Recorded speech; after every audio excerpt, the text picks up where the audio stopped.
If you're a music artist mixing and mastering your own music or just an audio engineer and you're not using a de-esser, you might want to check this out. This is what a de-esser does for a mix and master or just audio in general. So right here in my dynamics section of my mix and master, I have the de-ess. It put it about halfway, but I like to turn this thing up. So I'm going to turn it up just one notch right there. I'm going to turn the compression up with it. I find that turning the compression up with it actually makes the de-esser sound a little bit better. I might be crazy. It might not be a technical thing, but that's just how I feel. But this is what a de-esser can do for your mix and master or just audio or speeches, whatever you're doing. YouTube videos, who cares? So the s and t and p.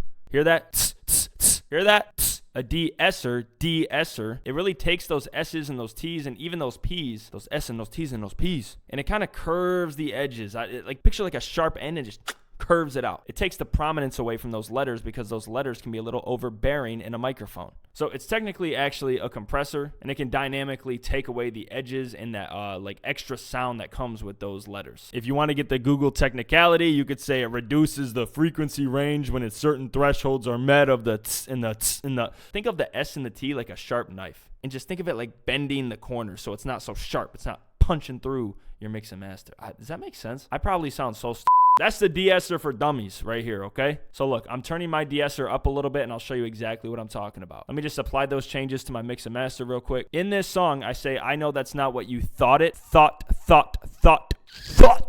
Hear that little oomph in it? You're going to hear that get taken away. Listen to this. I even say, I see you sit there in silence. See. Listen to this. It's going to sound like a crisp edge. I should start a series called Mixing for Dummies. Anyway, it's done. Check this out. It's not what you thought it, but it damn sure feels right. I see you sit there inside. Okay. You hear that C? I see you sit there, feels right. I see you sit.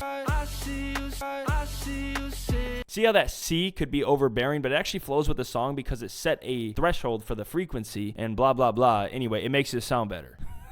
Anyway, I'm going to play around with my mix and master a little bit more. Might mess around with one of these. Anyway, that's a de-esser for dummies, okay? So if you mix and master, just keep that in mind.